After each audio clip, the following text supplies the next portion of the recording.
매일 아침 책 읽기로 하루를 시작하는 행복 습관, 미라클 독서입니다. 오늘 함께 읽어볼 책은 시대의 1등 주를 찾아라.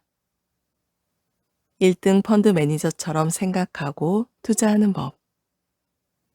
10배 오르는 주식 10백원은 언제나 시대의 1등 주에서 탄생한다.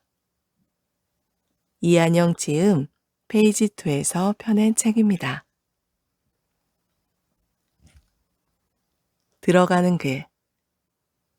주식 투자의 목적은 짝사랑이 아니라 수익률이다.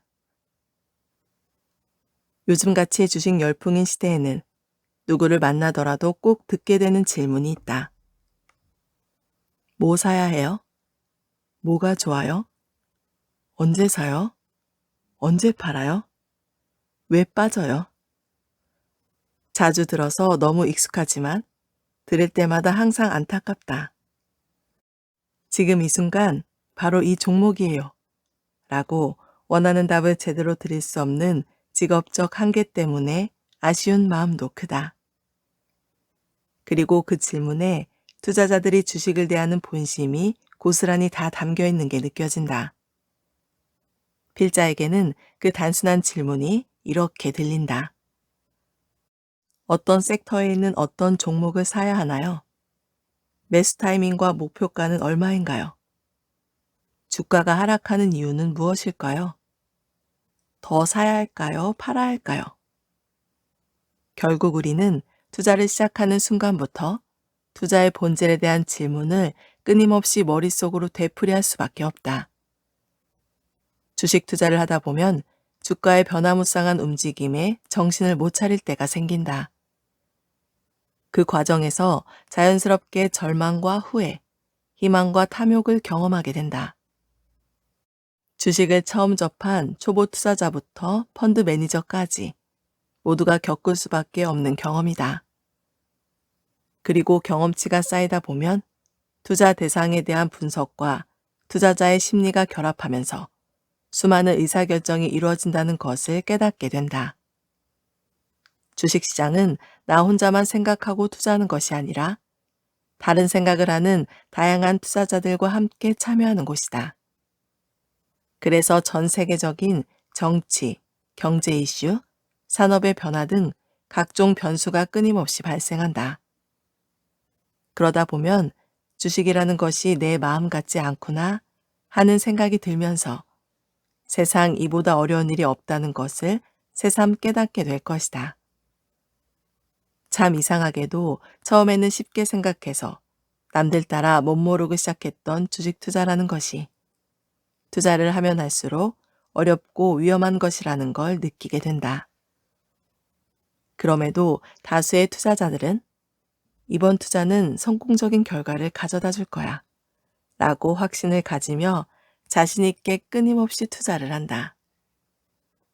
실패를 경험하고 위험하다는 생각을 하면서도 우리가 투자를 계속하는 이유는 무엇일까? 아마도 주변에서 벌어지는 각종 변화와 사람들의 기대감 속에서 발생하는 높은 수익률 때문일 것이다. 높은 수익률의 가능성이 우리에게 매력을 느끼게 하고 성공하는 순간에 맛보는 희열이 강렬해서 비록 근거 없는 자신감일지라도 망설이지 않고 투자를 하게 되는 것이다. 필자는 주식 투자를 짝사랑에 비유하기도 한다. 투자자인 우리가 좋아서 열심히 매수하는 그 주식, 그 기업은 사실 우리가 매수 버튼을 누르고 있는 것도 모른다. 그저 우리가 좋아서 매수 버튼을 누르는 것이다. 그러다 주가가 상승하면 기분이 좋아지는 것은 당연하고 그 주식에 대한 확신이 더 생긴다. 감정과 확신이 결합되어 이보다 좋은 기업은 없다면서 무한 사랑에 빠지게 된다. 그런데 짝사랑의 결말은 무엇일까? 짝사랑의 사전적 정의는 한쪽만 상대편을 사랑하는 일로 그 결말은 비극이다. 주가가 떨어져서 절망에 빠지는 우리를 그 주식은 전혀 모른다. 우리는 결국 절망에 빠져 매도 버튼을 누르고 말 것이다. 그러고는 또 다른 짝사랑을 찾아갈 것이다. 주식 초보자들의 매매 패턴을 조금 재미있게 표현한 것이지만 사실 이것은 펀드 매니저들도 많이 반복하는 현상이다. 필자도 전보다는 덜하지만 가끔 이런 매매를 할 때가 있다. 투자자들이 기계가 아닌 사람이기에 어쩌면 피할 수 없는 현상이기도 하다. 하지만 투자는 돈이 걸린 문제다. 감성에 이끌려 짝사랑만 할 것인지 아니면 냉정을 되찾고 이성적으로 대응할 것인지 진지하게 고민해 봐야 한다. 종합 주가 지수 코스피가 탄생한 지 40여 년이 지난 지금 코스피는 3,000포인트를 돌파하면서 소위 주식 광풍이라고 불리는 시기를 보내고 있다. 필자는 펀드 매니저로 2004년 말부터 업무를 시작했는데 사람들이 주식에 대한 관심이 이렇게까지 많았던 적이 있었던가를 새삼 돌아보게 되는 상황이다.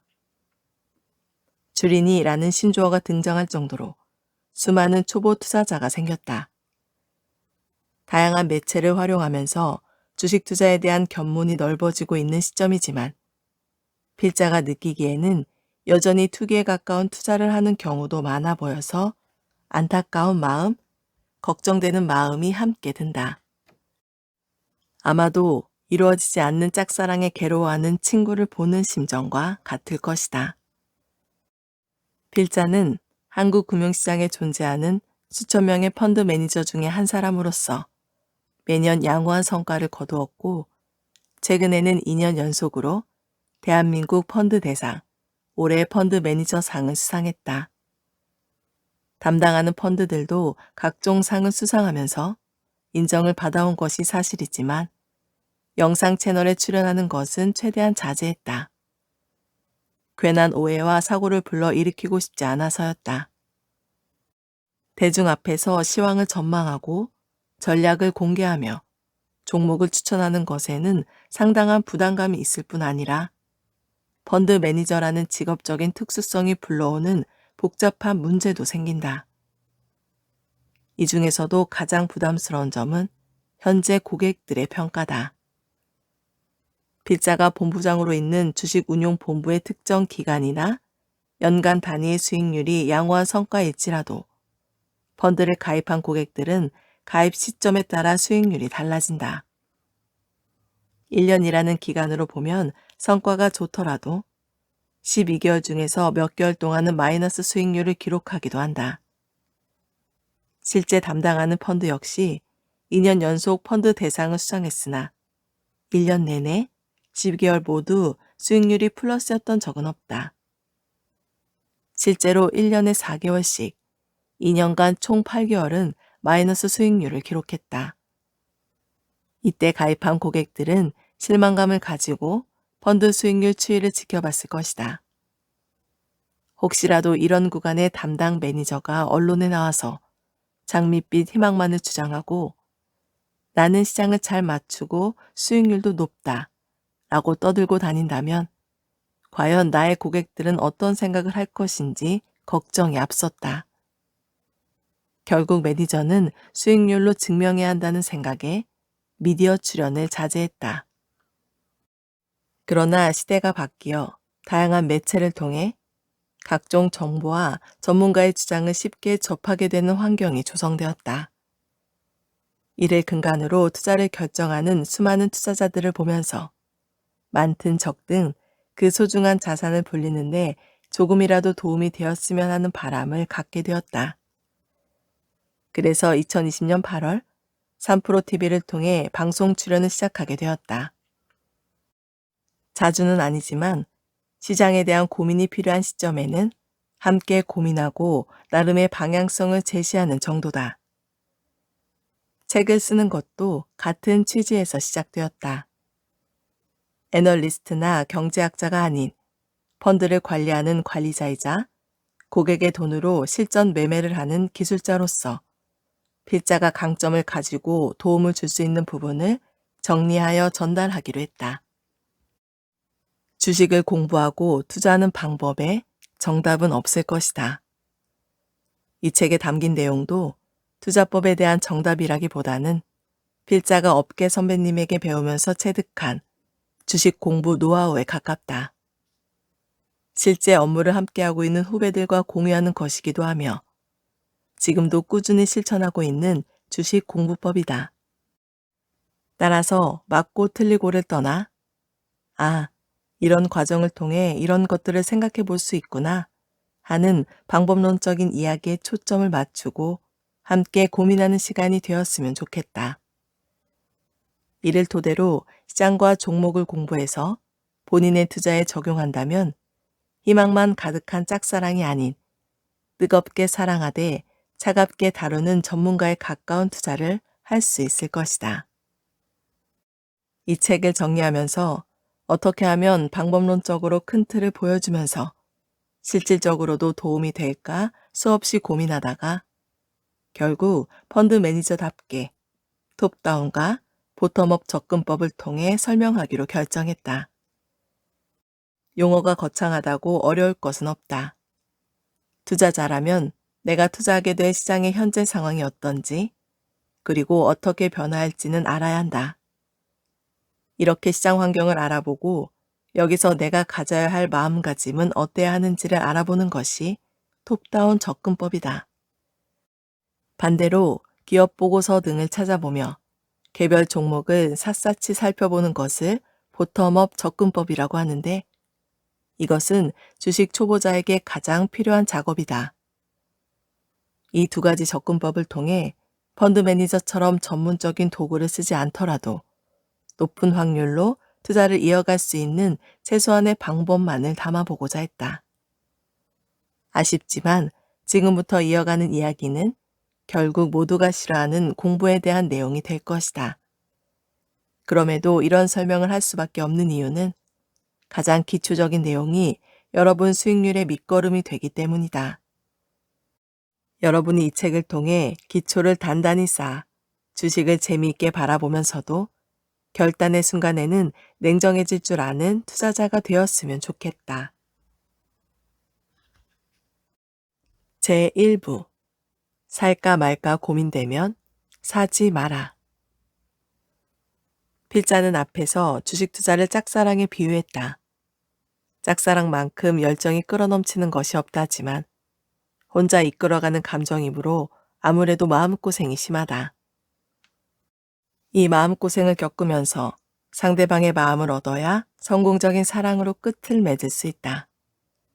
하지만 내 마음과 달리 상대방의 호감을 얻는 전략은 성공할 수도 실패할 수도 있다. 결국 내가 흔들리지 않으려면 어떤 전략이나 분석 능력보다 유연한 자세와 바른 마음가짐이 필요하다. 주식 투자도 짝사랑처럼 둘러싼 환경이 갑자기 변할 수도 있고 어떤 변화를 바라보며 인내심을 가지고 기다려야 할 수도 있다. 결국 우리의 자세와 마음가짐에 따라 성공과 실패의 결과를 도출하게 될 것이다. 모든 일이 그렇듯 어렵고 복잡하게 생각하면 할수록 오히려 일이 잘 안 풀리고 꼬여버린다. 주식 또한 마찬가지다. 복잡하고 어렵게 대하면 한없이 어려워지는 존재이며 때로는 투자자의 자존감을 나락으로 떨어뜨리기도 한다.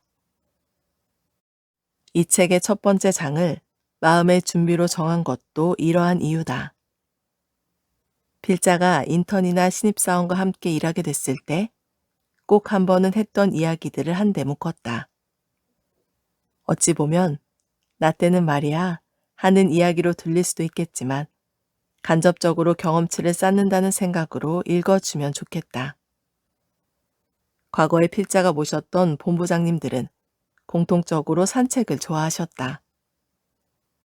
장이 끝나면 여의도 공원이나 색강 수변공원을 걷자고 하시면서 이런저런 이야기를 해주셨다. 그 경험담을 밑거름으로 삼아 필자가 성장했으니 이 책에는 여의도 역사의 한 획을 그었던 분들의 어록이 고스란히 담겨 있다고 해도 과언이 아닐 것이다. 너무나도 당연한 말들과 이야기이지만 결국 이 속에 진리가 있다고 생각한다. 일부의 이야기는 한 번은 꼭 생각해 볼 내용이며 인문학 책을 읽듯이 왜 필자는 이런 이야기를 할까? 라고 되물어보는 느낌으로 읽어보기를 권한다. 투자 준칙을 세우는 5가지 기준. 첫 번째, 투자할 돈의 규모를 정해야 한다. 마음 놓고 투자할 수 있는 자금은 얼마인지 계산해 보는 것이다. 단기간에 꼭 써야 하는 용도가 있는 돈으로 투자를 하면 성공 확률이 낮아진다. 앞에서도 언급했듯이 주식시장은 살아있는 생물과 같아서 내 맘같이 움직이지 않는다. 내가 자금을 빼앗는 시점에 수익을 안겨주지 않을 수도 있는 것이다. 따라서 주식과 밀당을 하려면 충분히 시간을 가질 수 있는 자금을 확보하고 그 돈으로 투자를 해야 한다. 두 번째, 한 종목당 투자 비중을 정해야 한다. 가진 돈이 100일 때 한 방을 노리며 한 번에 100을 투자하는 이른바 몰빵 형태는 피해야 한다. 만약 한 개 종목으로 승부를 보더라도 혹시 모를 사태를 대비해서 추가로 매수할 수 있는 여유 자금은 남겨두는 것이 좋다. 또 그 전에 자신이 견딜 수 있는 투자의 비중을 확인해야 한다. 한 개 종목에 얼마를 투자했을 때 심리적으로 불편해지는지 파악하는 것이 중요하다. 물론 이것은 투자자의 성향과 상황에 따라 다르기 때문에 체감해 보는 수밖에 없다. 그러므로 투자를 하면서 계속해서 자신의 심리 상태를 관찰해 보기를 권한다. 세 번째, 투자할 기간을 정해야 한다. 투자도 방향성과 스타일이 있으므로 이에 따라 투자하는 기간도 달라져야 한다. 성장하는 산업에서 시장 점유율을 높여가는 업종의 대표주에 투자했으니까 사업의 성장기에 진입해서 성숙기의 차익을 실현하겠다. 라든지 성숙기에서 쇠퇴기로 진입하는 사양산업인 것은 알지만 그래도 1, 2년은 단기 수급 효과를 볼 것 같고 밸류에이션도 싸니까 단기 차익을 노리는 트레이딩으로 접근을 하겠다. 라는 기준을 가지고 투자 기간을 정하는 것이다. 네 번째, 매수 매도의 이유가 확실해야 한다. 누군가한테 정보를 들어서 사고 손실이 나서 파는 행위를 영원히 할 수는 없는 일이다. 매수할 때는 명확한 이유가 있어야 한다. 모멘텀이 확실하든지 밸류에이션이 매력적이든지 예상 실적이 명확하게 보인다든지 등의 사유가 뒷받침되어야 한다. 마찬가지로 매도할 때도 차익 실현이나 손실 제한, 판단의 변화 등의 명확한 이유가 있어야 한다. 다섯 번째, 마음이 편한 투자를 하는 것이다. 사실 위에 정리한 4개의 투자 준칙이 확립되어 있다면 그 다음 필요한 것은 마음 관리이다. 갑자기 웬 돛 닦는 이야기냐고 할 수도 있겠지만 사실 마음이 편안해야 투자도 길게 잘 된다. 거시경제와 산업 방향성을 잘 파악하고 투자할 기업을 잘 분석했다면 마음 편한 투자를 하게 될 것이고 반대라면 매일매일 사서 걱정하는 투자를 하게 될 것이다. 주식에 투자하면 세계 정치, 경제를 비롯한 각종 이벤트에 관심이 생긴다. 각 사건에 대응하거나 순환고리를 예측해 대비하는 과정을 겪을 수밖에 없기 때문이다. 주식시장 자체가 흔들려 과도하게 하락했다가 급 반등할 때는 본인 실력으로 수익이 난 것인지 아니면 시장이 회복하면서 자체적으로 올라 수익이 난 것인지 모른다.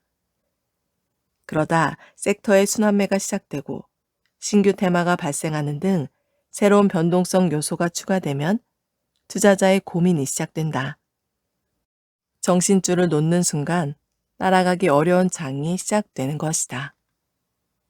따라서 주식 투자라는 경주에 참여하려면 본인만의 페이스를 만들어야 한다. 선수로서 본인의 성향과 체력을 파악하고 이것에 맞는 투자의 준칙을 만드는 것이 반드시 필요하다. 주식하는 뇌를 만들자.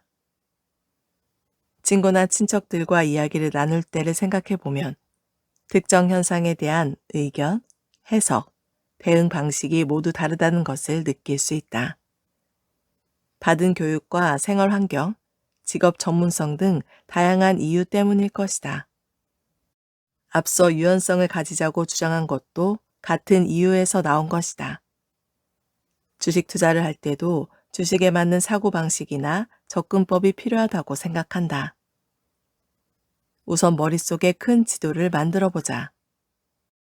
주요국들의 역학관계, 각국의 경제 상황, 미국 연방준비제도를 중심으로 한 통화정책의 방향성, 환율의 방향성 등을 큰 그림으로 생각해 보는 것이다.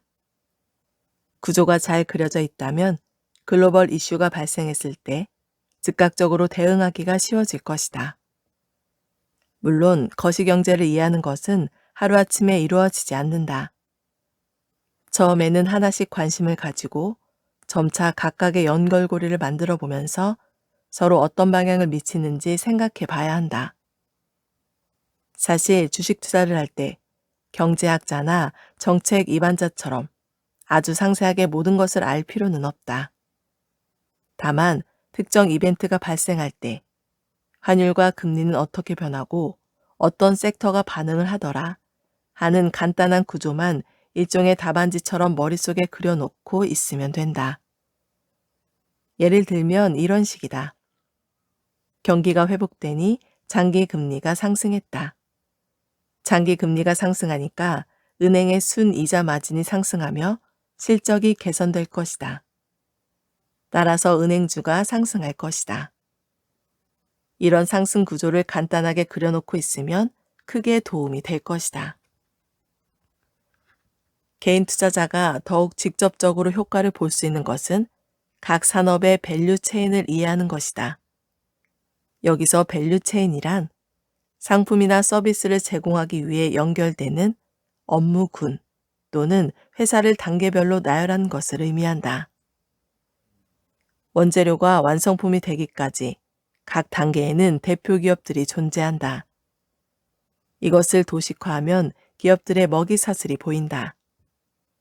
기업별 생산 능력과 경쟁 강도 등 경쟁력을 알 수 있는 데이터를 파악하고 있으면 어떤 이벤트가 발생할 경우 즉시 해석해 매매할 수도 있다. 이것은 뒤에서 다시 자세하게 설명할 것이다. 이런 식으로 머릿속이 도식화되어 있다면 본인이 사용하는 홈트레이딩 시스템의 시세판을 이용해 정리해보자. 시간이 갈수록 안정적으로 투자할 수 있게 도와줄 것이다. 이 도식화 작업의 핵심은 머릿속에 있는 각종 그림을 나의 모니터에 띄어 항상 눈에 보일 수 있도록 세팅하는 것이다. 하루 종일 움직이는 시세판을 조금 뒤로 떨어져 지켜보고 있으면 매일의 시장 흐름이 느껴질 것이다. 예를 들면 어제는 특정 이슈가 발생해서 A 섹터가 강세를 보였지만 오늘은 악재가 발생해서 급락했다. 반대로 수혜를 받을 수 있는 B 섹터는 급등했다와 같이 흐름이 명확하게 보이는 것이다. 이런 노하우를 체득하면 시장의 흐름과 나의 투자가 같은 흐름을 타게 된다. 마치 교향악을 연주하는 지휘자처럼 시세판을 보면서 흐름에 맞게 매수 매도 버튼을 누르는 투자자가 되기를 바란다. 사실 위에 정리한 내용은 이상적인 결과물을 표현한 것인데 대다수의 펀드 매니저는 앞에서 설명한 것처럼 HTS를 깔끔하게 정리해 두고 있다. 전용 단말기를 사용하면서 자기만의 방식으로 세팅을 해놓고 여러 화면을 통해 각종 시장 요인들을 실시간으로 관찰하며 매일매일 주식시장에 참여하고 있다. 물론 개인 투자자들은 공간이나 시간적 한계 등으로 이렇게까지 하기 힘들 수 있다. 그래도 간단하게나마 정리를 해둔다면 짧은 시간 시장을 들여다봐도 큰 흐름을 놓치지는 않을 것이다. 그리고 일상생활에서도 끊임없이 주식적 사고를 위한 연습을 했으면 좋겠다. 예를 들어 섬나라로 해외여행을 가서 한국 자동차를 발견하면 와, 한국차다 라고 감탄하고 그치는 것이 아니라 이 회사가 여기까지 침투를 했구나 하고 생각해 보는 것이다. 더 나아가, 그래서 지역별 매출액의 증가가 어떻게 되지?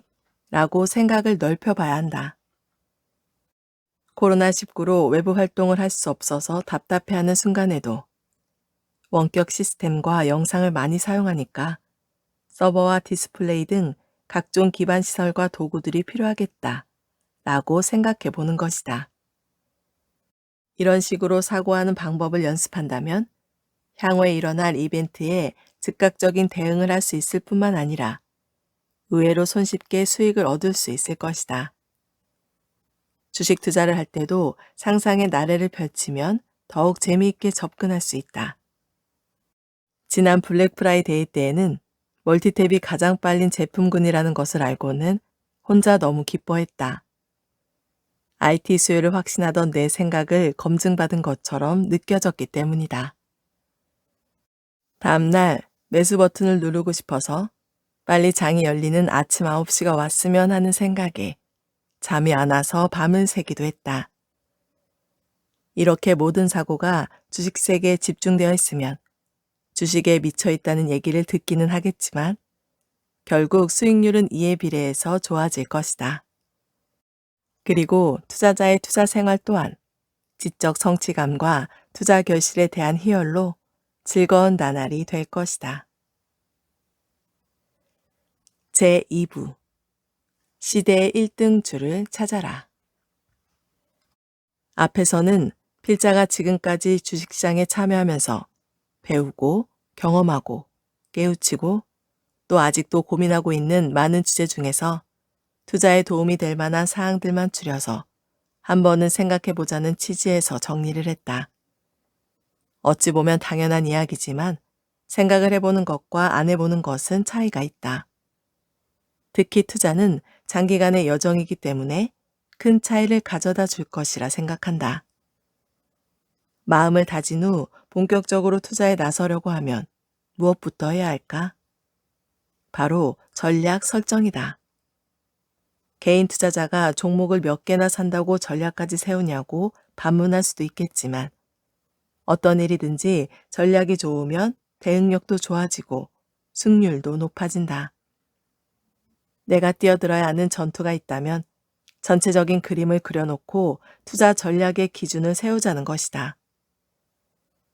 앞으로 전개할 내용은 필자가 실제로 설명회나 방송을 통해서 전달하고 있는 내용이다. 하나씩 예를 들면서 주식 투자에 대한 접근 방식을 공유하고자 한다. 자연스럽게 시장 전망도 담기게 되겠지만 물론 이것만이 정답은 아니다.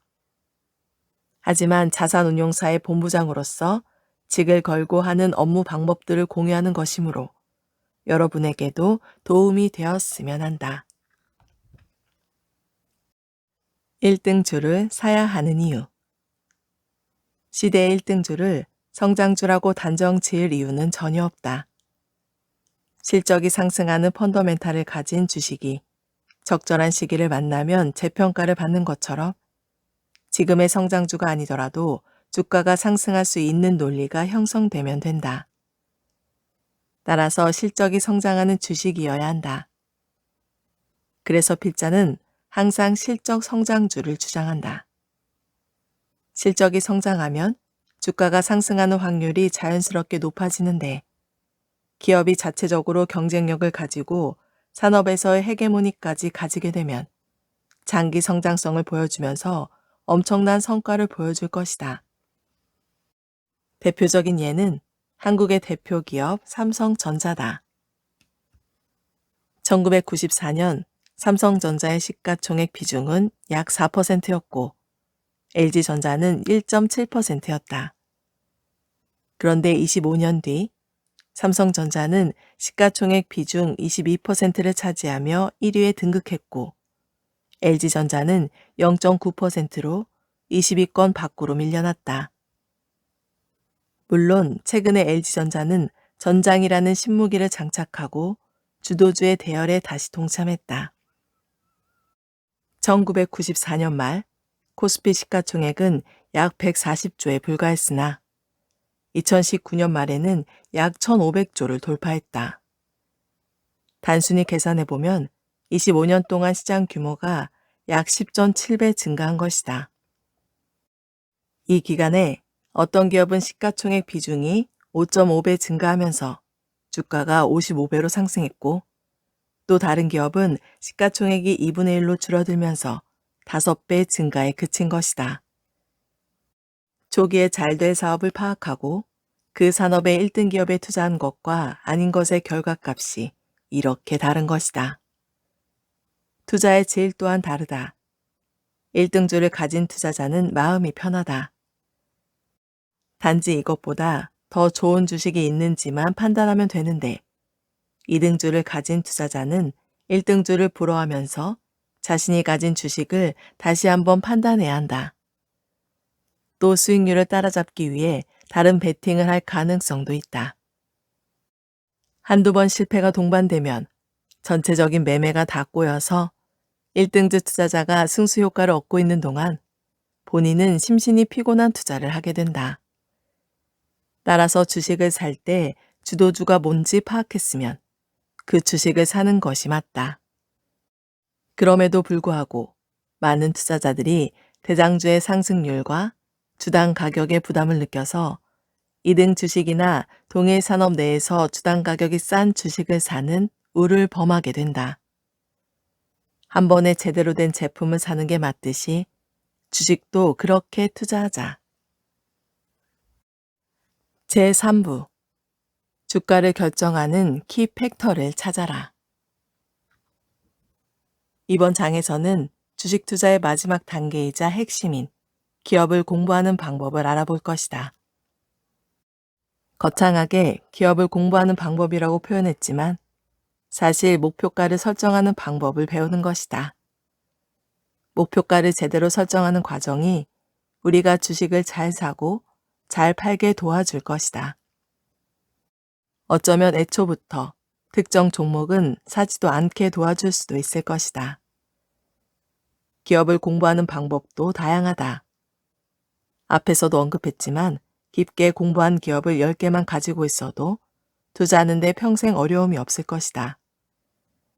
이러한 주식을 갖기 위한 방법을 이 장에서 정리해 보고자 한다. 여기서는 필자가 실제로 사용하는 방법을 예시로 들면서 설명하고자 한다. 주식이라는 것은 너무 자세하게 알아도 필요 없는 부분이 있고 너무 간단하게만 알면 어려움이 있는 부분이 있다. 그래서 적당히 아는 것이 중요한데 여러분들에게 전달할 내용이 적당히 필요하면서도 실제 투자에도 도움을 줄 수 있는 내용이었으면 하는 바람이다. 매수냐 매도냐, 선택은 둘 중 하나. 이렇게 기업의 역사, 주주 현황, 수급, 사업부 분석, 밸류에이션까지 마무리하고 나면 매수, 매도, 홀딩, 매수 유보 등 답이 나올 것이다. 투자자에 따라서 생각이 다를 수 있지만 중요한 것은 결론이 정해진다는 것이다.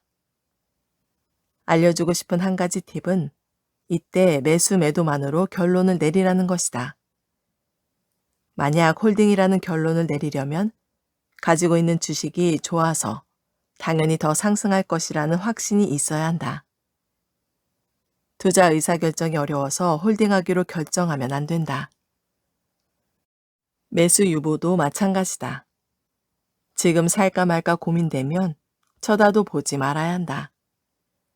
괜히 마음만 흔들린다. 따라서 결론은 명확하게 내리길 추천한다.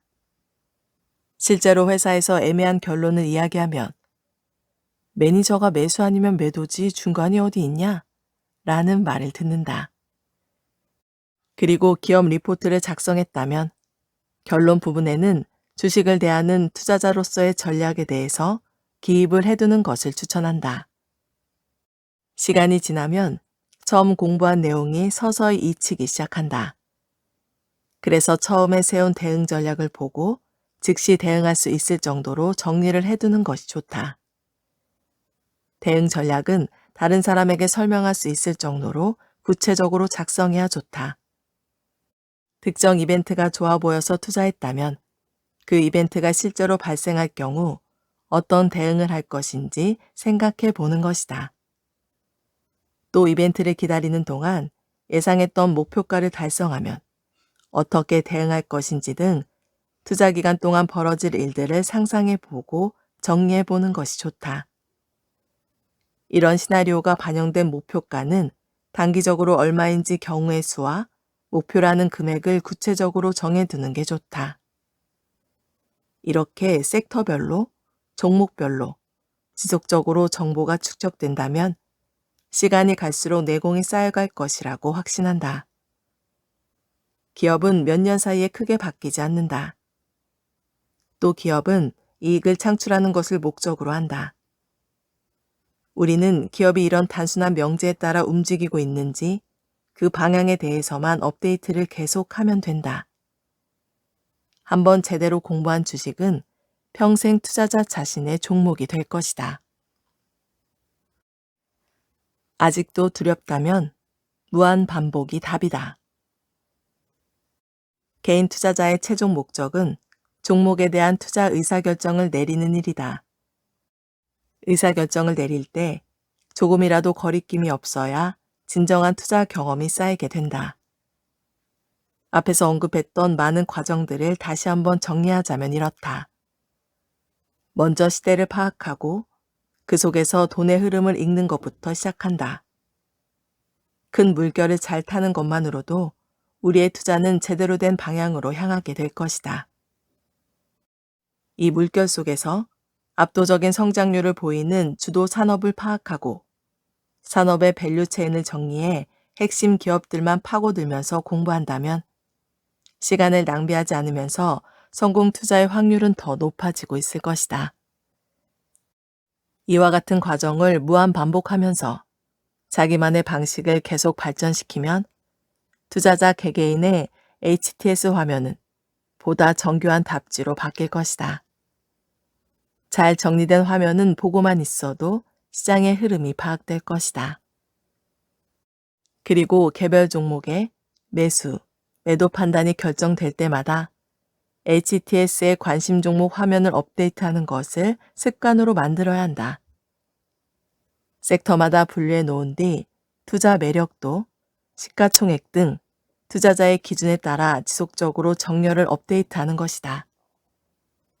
모든 종목을 다 살 수 없으므로 우선순위를 적어 놓는 것이다.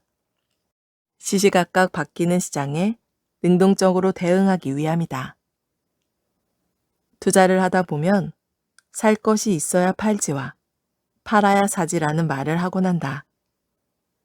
전후 순서가 어떤 것이 맞는지 모르겠지만 둘 다 매수도 매도도 선뜻하지 못하는 투자자들이 자주 하는 말이다. 우리가 바라는 궁극적인 목표가 매매로 인한 수익률인데 실천을 하지 못하는 것은 문제라고 본다. 만약 지금 내가 가진 것보다 더 높은 기대 수익률과 더 빠른 투자 회수가 예상되는 종목이 있다면 우리는 그 종목을 사게 될 것이다. 그럼 살 것이 생겨서 팔든 팔아서 사든 어떤 액션이라도 취하게 될 것이다. 기업의 역사와 비즈니스 구조를 이해하고 실적과 성장을 파악해 이를 감안한 적정 밸류에이션을 판단할 줄 알고 여기에 명확한 목표가까지 정해 놓는다면 투자의 정확도를 높일 수 있다. 그러니 출처도 모르는 뭐뭐라고 하더라 에 투자하는 것은 그만 멈추고 나의 분석과 판단이 투자의 근거가 되는 경험을 해보았으면 좋겠다. 매수, 매도라는 최종 의사결정을 내리는 과정을 매일매일 부지런히 실천하다 보면 점점 자신감이 붙을 것이다. 앞서 말한 과정을 무한 반복한다면 자신도 모르는 사이에 자연스럽게 시대 1등주에 투자를 하고 있을 것이며 지수의 급등락에도 불구하고 안정적인 수익률을 확보하고 있을 것이다. 오늘 미라클 독서는 여기까지 읽도록 하겠습니다. 오늘도 감사합니다.